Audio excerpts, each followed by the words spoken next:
do that through the course of the conversation. Professor Salvatore Babones, academician and sociologist, joins us.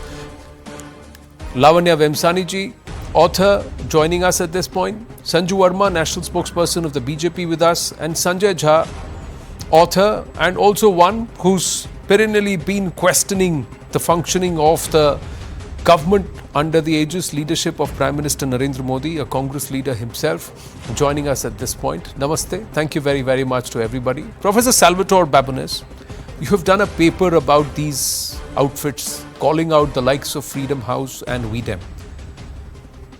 How much of credence should one give to this report? And is Bharat truly an elected autocracy and one of the worst autocracies in the last decade? I don't think we can take evaluations like that from the Writers of Democracy Institute very seriously. Now, I can't tell you what the quality of Indian democracy is, but neither can V-DEM. I mean, just to put their statistics into perspective, according to V-DEM, India has far worse quality of democracy than Nepal. India is rated 110th in the world. Nepal is rated 55th. Maldives at 70, Sri Lanka at 75, despite having just gone through an irregular transition in government. Indonesia, which recently declared Islamic law and elected a suspected mass killer as its president, is rated 80th, while India is down at 110. Now, good news for India, at least it's above Pakistan at 118. Okay, so I don't think we can take these evaluations very seriously, because ultimately these evaluations are based on the subjective judgments of people living in the countries themselves. And while Indians may feel, that is, Indian intellectuals may feel that Indian democracy is suffering severe challenges, well, what does it take to be a member of the intelligentsia in Maldives? I mean, the Maldives intelligentsia rates Maldives relatively well. Maybe that's not so surprising given the relatively restrictive nature of Maldives society. So would you give credence to this? And why is it that they would bunch India with the likes of Pakistan and Bangladesh, Professor Babones?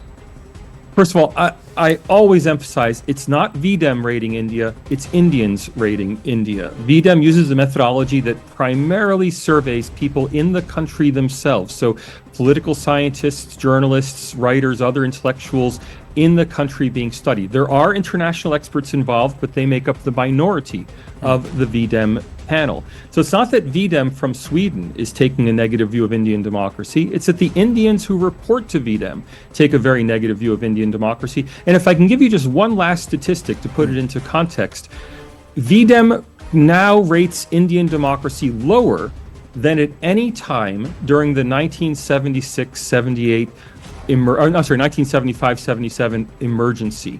So elections in India today are rated as of lower quality than the 1977 election, at the time of which 10,000 or more political figures were still in prison, the press was still being repressed, the emergency wasn't ended until the day after the election. I find it incredible to think that Indian democracy today is in worse shape than it was under Indira Gandhi's emergency. That's my own qualitative judgment, but really this is something for Indians to work out for themselves. 11 states ruled either by the opposition India bloc or neutral parties in Bharat.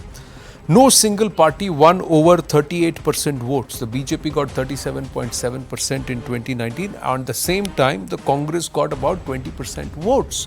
So that's the situation. 61 crore people out of 90 crore plus enrollments in 2019, they came out and voted. But we are an electoral autocracy, Sanjay Jha. Anand, we are a democratically elected dictatorship.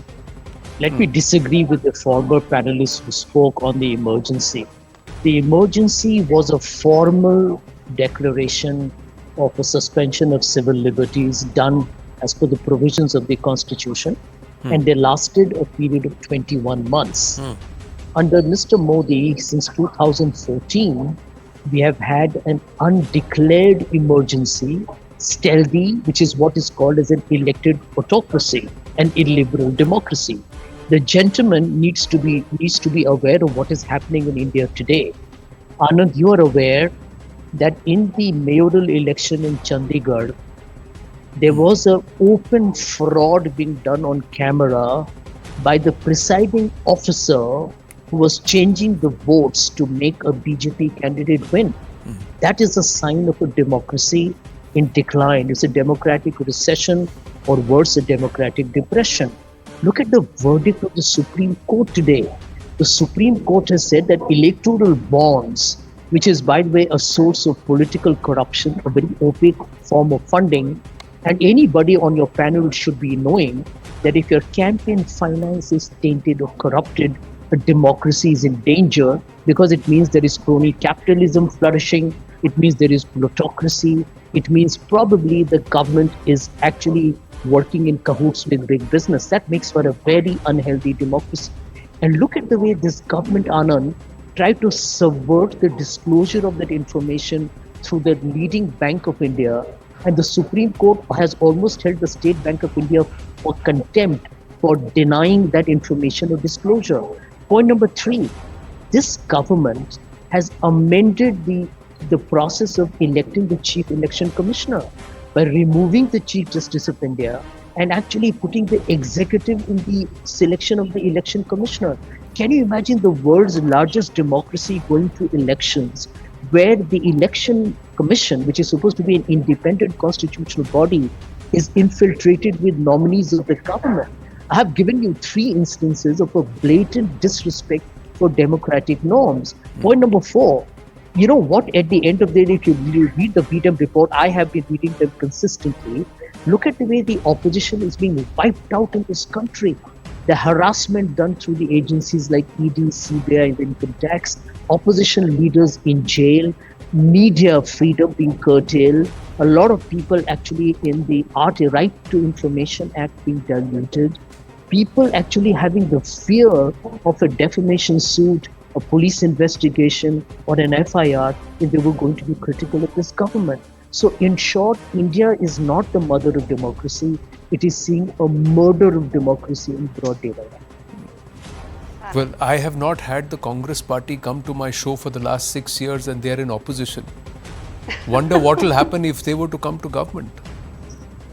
But Sanju Verma, please respond.